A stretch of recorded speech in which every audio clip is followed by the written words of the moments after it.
Assalomu alaykum. Bugun sizlar bilan GT CBO, ya'ni kompaniyamizni vertikal va horizontal scaling, ya'ni kengaytirishni o'rganamiz. Ya'ni bu texnika qanaqa, nima uchun kerak? Bu GT CBO kompaniyamizni bosqichma-bosqich kengaytirish.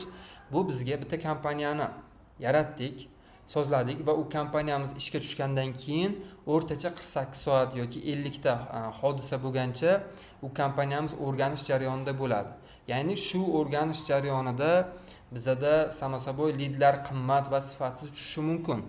Va undan keyin kompaniya o'z holatiga tushib oladi va o'rganib oladi. Ya'ni 50 tacha lead tushishi mumkin yoki 50 ta SMS kelishi mumkin yoki shunga o'xshagan narsadan keyin kompaniya qisman auditoriyani tanib oladi. O'sha tanib olib, kompaniya yaxshi ishlashni boshlaganda biz uni narxini ko'taradigan bo'lsak yoki auditoriyasini almashtirib qo'yadigan bo'lsak, shunaqa holatlar kuzatilishi mumkin. Lead narxi birdaniga ko'tarilib ketishi, lead sifati tushib ketib qolishi mumkin. Mana shunaqa holatlar juda ko'p kuzatiladi. Ya'ni yaxshi ishlab turgan kompaniyani bunday olganda buzib qo'ygan bo'lamiz. Mana shu buzmasdan turib bitta kompaniyamizda uzoq muddatli ishlatishimiz bu bizni borgan sari o'sha kompaniyamiz leadlar narxi arzonlashishiga va sifati ko'tarilishiga olib keladi. Misol tariqasida men bitta xususiy maktab uchun 26-mayda ochgan kompaniyam hozirgacha ishlab kelyapti va o'sha kompaniyam ham sifatli lead olib keladi, ham juda arzon mijozlar olib kelib beryapti. Boshqa kompaniyalar ochadigan bo'lsam, ular nisbatan lead 2-3 barobar bunga qaraganda qimmat tushirib beradi va lead sifat ham u darajada bo'lmaydi. Xuddi shu holatda biz bitta kompaniyani yaratib, sozlab, u kompaniyani to'g'ri nastroyka qilib va doimiy o'sha kompaniyamizga qo'shimcha signallarni berib, uni yaxshi o'rganishiga, yaxshi ishlashiga sababchi bo'lib borsak, kompaniyamiz o'zgarmasdan borgan sari leadlarni arzonroq va sifatliroq tushirishni boshlaydi. Keling, buni qanday qilamiz? Dars davomida ko'rib chiqamiz. Avvalambor eslatib o'taman, bizada kompaniyamiz men aytgan holatda borgan sari leadlar arzonlashib, sifat esa yuqorilashib borishi uchun kompaniyada condition API o'rnatilgan bo'lsa, yana ham protsessni, ya'ni leadlar arzonroq tushishini va leadlar sifatini yana ham yaxshilab yuboradi. Endi budjet noto'g'ri oshirish meta uchun yangi kompaniya degani. Bu nima degani? Siz leadlar birinchi kun yo'qdingiz, 4 kundan keyin leadlar birdan arzonlashdi. Endi siz birdaniga narxni ko'tarib yubordingiz. Bundan 2 barobar qanchadir ko'tardingiz. Va agar belgilangan vaqtda belgilangan foizdan ziyod leadlarni ko'taradigan yoki summani tushiradigan bo'lsangiz, bu kompaniya algoritmi juda ko'p signallarni yo'qotadi. Ya'ni bu signal nima degani? Bu signal mijoz videongizga qiziqish bildirdi, like, komment yozdi yoki lead qoldirdi yoki agar sotuvga yoqqan bo'lsangiz sotib oldi. Mana shu ma'lumotlar meta algoritmida saqlanib borgan bo'ladi va siz mana shunaqa holatda shu signallarni juda katta qismini yo'qotib qo'ygan bo'lasiz meta tomonidan. Meta keyin yana learning phase, ya'ni boshqatdan o'rganish jarayoniga tushadi. Boshqatdan o'rganish jarayonida o'sha sizda zo'r tushib turadigan sifatli auditoriya qaytib kelmasligi mumkin va lead narxi ancha qimmatlashib ketishi mumkin va buni hisobda cost per action, ya'ni har bitta mijoz sizga 1-2 barobargacha qimmat tushib ketishi mumkin degani. Endi vertikal kengaytirish va horizontal kengaytirish. Vertikal kengaytirish qanday bo'ladi? Bu ishlab turgan kompaniyani budjetini asta-sekin oshirish, yangi ad set yaratilmaydi. Mavjud pixel signal saqlanib qolinadi, ya'ni men aytgan signallar saqlanib qolinadi. Qoida qanaqa bo'ladi? Har 48 soatda 20% dan oshirmasdan summani ko'taramiz. Afzalligi tez va sodda signal uzilmaydi. Xavfli tomoni kreativ charchab qolishi mumkin. Biz unda nima deydi? Horizontal tomonda o'sha kengaytirishimiz mumkin kreativ charchamasligi uchun. Endi horizontal kengaytirish qanaqa bo'ladi? Yangi auditoriya, lal foizlar bo'lishi mumkin. Geografiya tomonidan kengaytirishimiz mumkin yoki yangi kreativlar ham qo'shishimiz mumkin. Bu CBO holatida bo'lyapti. Conversion CBO holatida target yoqqanimizda bo'ladi. Asosan shu holatda qilganimizda yaxshi ishlaydigan texnikalar. Ya'ni CBOda nima bo'ladi? Eng yaxshi yutgan guruh, ya'ni adset o'shanga ko'proq summa sarflaydi va o'sha qanchadir vaqt ko'rilgandan keyin odamlar uni ko'rib bo'lib, o'sha lead narxlari ko'tarilishni boshlasa yo bo'lmasa sotuv summasi ko'tarilishni boshlaydigan bo'lsa, biz agar middle of funnel qilib 1% lik auditoriyaga, ya'ni 1% lik o'xshash auditoriyaga target yoqib turgan bo'lsak, unda biza 3-5% gacha auditoriyamizni kengaytirishimiz mumkin bo'ladi. Ya'ni bunda risk kam bo'ladi, ya'ni 85% o'sha auditoriya barqarorlik saqlanib qolgan bo'ladi. Endi tizimli arxitektura bu nima? Bosqichli aylanma chiziq deyiladi, ya'ni stabilizatsiya. Birinchi va 3-kun stabilizatsiya. Bu nima degani? Biz bunga tegmaymiz. Ikkinchisi vertikal test 4 va 7 kun 4 va 7 kun oralig'ida biz keyin sekin 20% ga budjetimizni oshirishimiz va gorizontal 8-kundan keyin esa CBO bosqichida auditoriyalarimizni kengaytirishimiz va konsolidatsiya, bu har 2 haftada bir marta to'liq kompaniyamizni audit qilishimiz degani.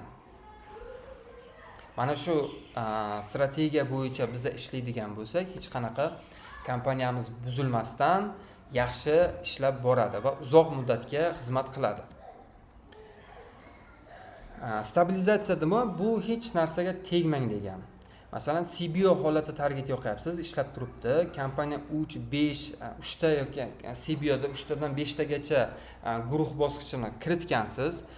Bu bosqichda birinchi yoqqaningizda learning jarayoni bu, ya'ni o'rganish jarayoni bo'ladi. Biz o'rganish jarayonida umuman kompaniyamizga tegmasligimiz kerak. Hattoki summasini yoki kreativlarni hech narsaga tegmasligimiz kerak bo'ladi. Nimaga ki bu o'rganish jarayonida bo'ladi. Agar biza bitta teginib qoladigan bo'lsak, bir kundan keyin u o'rganib bo'lmagan bo'lsa, bu yana yangilanadi. Endi hozir sun'iy intellekt yangi algoritmlar chiqib ketgan, bu o'rganishni bir necha barobar tezlashtirib yuboradi. Oldin 50 ta hodisa bo'lmaguncha o'rganib bo'lmas edi. Endi hozir bu narsa ancha kamaygan bo'lishi mumkin. Nimagaki sun'iy intellekt nisbatan tezroq o'rganib beradi. Lekin o'sha holatda ham biza target yo'qligimi, xatiyab 2 kun, 3 kun tegmasligimiz kerak. Vertikal test budjet, ya'ni vertikal holatda kengaytirish qanaqa bo'ladi? Stabilizatsiya davri tugagandan keyin 48 soat o'tgandan keyin bir marta biz budjetimizni 20% dan oshirmagan holatda budjetimizni ko'tarishimiz mumkin. Va o'shanda agar jarayon cost per action, ya'ni har bitta mijoz bizaga har bitta mijozimiz 10% dan masalan $10 ga kelayotgan bo'lsa, 11 yoki $12 ga tushmagan holatda bo'lsa, biz doimiy har 48 soatda budjetimizni oshirib boramiz. Qachonki bizada bitta mijoz 10% dan oshib ketayotgan bo'lsa, ya'ni tushayotgan narxi masalan bizada tushyotdi $10 ga. Endi bizada $11 yoki $12 ga qarab ko'tariladigan bo'lsa, biz endi vertikal kengayishni to'xtatishimiz va gorizontal kengayishni o'ylab ko'rishimiz kerak bo'ladi. Ya'ni buni qizil chizig'i nima? Qachonki bu bitta mijoz bizaga masalan $10 ga tushayotgan bo'lsa, o'sha $10 dan 10% ga ko'tarilsa bitta mijozimiz, o'shanda biza endi vertikal kengayishni to'xtatamizda gorizontal tomonga o'tishimiz mumkin bo'ladi. Endi gorizontal kengayish bu nima? Bu bizada bu asosiy budjetni 20-30% miqdorida biza CBO kompaniyamizda duplikat qilamiz va ikkinchi duplikat qilingan CBO kompaniyamizga 20-30% boya asosiy kompaniyamizning summasidan 20-30% miqdorda bo'ladi. Masalan, asosiy kompaniyamiz $100 da ishlayotgan bo'lsa, demak ikkinchi chiqargan kompaniyamizga $20 yoki $30 qilib yoqishimiz mumkin. Bunda ham g'olib kreativlardan bitta ikkita qo'shamiz va yangi kreativlardan qo'shamiz. Auditoriyalarni 1% da ishlab turgan bo'lsa, 3-5% ga kengaytiramiz. Geografik hudud, masalan, boshlanishida bizada leadlar arzon tushishi kerak deb masalan shahar sentrlarini belgilagan bo'lsak, va bizga yangi olib kelib berdi va lekin u juda tez charchaydi. Nimaga? Chunki odamlar ko'rib bo'lgandan keyin biz uni kengaytirishimiz kerak bo'ladi. O'shanda agar middle of funnel bo'lsa, 1dan 3% gacha o'xshash auditoriya yoqqan bo'lsak, biz endi 3dan 5% gacha kengaytiramiz va geografik hududlar bo'layotgan bo'lsa, biz buni ham 20-30% gacha kengaytirib yana davom etishimiz mumkin bo'ladi. Misol tariqasida bitta kompaniyada ko'rib chiqamiz. Aytaylik, bizda mana shu kompaniya yaxshi ishlab kelyapti va bu albatta ABO bosqichida ishlayapti. Agar bizda CBO bo'layotgan bo'lsa, biz mana shuni aytaylik 20% ga yoki gorizontal holatda kengaytirmoqchi biza. O'sha gorizontal holatda kengaytirmoqchi bo'lsak, buni tanlab duplikat bosamiz va bu olib tashlasak, qo'shimcha hech qanaqa o'zgarishlar qo'shilmaydi. Va duplikat qilamiz. Duplikat qilganimizda bizda shu kompaniyadan bitta duplikat bo'ladi va CBO bosqichida anaqa holatda turganda biza asosiy kompaniyamiz $45 da ishlayotgan bo'lsa, biz buni 20-30% ni olishimiz mumkin bo'ladi. Aytaylik, 10% $4.5 bo'layotgan bo'lsa,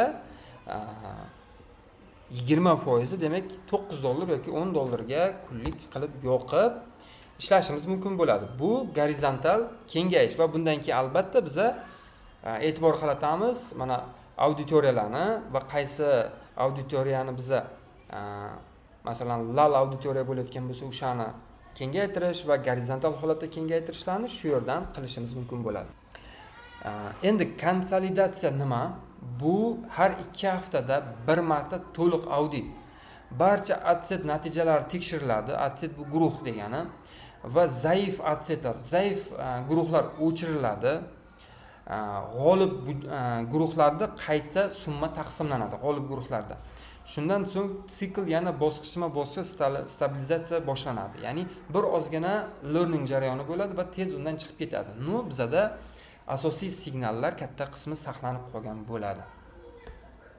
Endi yashil signal nima? Bu agar cost per action har bitta mijoz bizaga mijoz tushayotgan narxi 10% dan oshib ketmasa va arzonlashayotgan bo'lsa, biz har doimgi holatda davom ettirishimiz mumkin. Agar bizda bitta mijoz tushayotgan narxi 15%, 10%, 20% ga oshib ketayotgan bo'lsa, unda biza buni to'xtatishimiz kerak, ya'ni o'sishni to'xtatishimiz kerak va 48 soat kuzatishimiz kerak bo'ladi. Va albatta yana chastota degan narsa bu, ya'ni frequency deyiladi. Bu bitta insonga reklamamiz necha marta ko'rsatildi.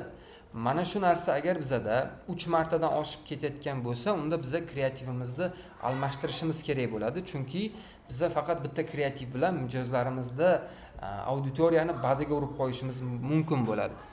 Va yana ikkinchi holatda agar bizada CTR 20% ga pasayotgan bo'lsa, biza yangi kreativlarni qo'shishimiz kerak bo'ladi bunaqa holatda. Nimagaki bizada uje CTR pasayaptimi, uje mijozlar ko'rgan, uje bu auditoriya qiziqmayapti, bu kreativga bo'ladi. Va amaliy qisqacha qoidalarga keladigan bo'lsak, ya'ni vertikal kengayish 20% dan oshmasligi kerak. 8 soatda faqat bir marta oshirishimiz kerak bo'ladi. Agar bitta mijoz bizada tushayotgan narxi 15% gacha oshib ketsa, oldinga tushayotgan narxidan 15% gacha ko'tariladigan bo'lsa, biza vertikal kengaytirishni to'xtatamiz va 48 soat ichida bu narsa yaxshilanmasa, biz gorizontal kengayishga o'tamiz. Agar unda ham bo'lmayotgan bo'lsa, biz u auditoriyani pauza qilishimiz mumkin bo'ladi. Endi gorizontal kengayish qoidasi bu g'olib bitta ikkita kreativlarni olamiz. Lal auditoriya 1% bo'layotgan bo'lsa, 3-5% qilib yangi auditoriyaga yangi o'sha yaxshi ishlagan kreativlarni qo'shishimiz kerak bo'ladi. Va konsolidatsiyani hozirgina tushuntirganimdek, har 2 haftada bir marta to'liq analiz, audit qilinadi va ishlamagan auditoriyalar o'chiriladi, ishlamagan kreativlar o'chiriladi va yaxshi ishlaydiganiga almashtirilib qo'yiladi. Bu holat signal yo'qotmasdan turib bitta kompaniyamizda doimiy va uzoq ishlashiga sabab bo'ladi. Men o'zim doim mana shu narsadan foydalanaman. Nimagaki, men o'sha bitta kompaniya yarataman va o'sha kompaniya uzoq muddat xizmat qiladi va undan keyin boshqa qanaqa kompaniya yaratayotgan bo'lsam, u 3-4 barobar qimmat bo'lib ketadi.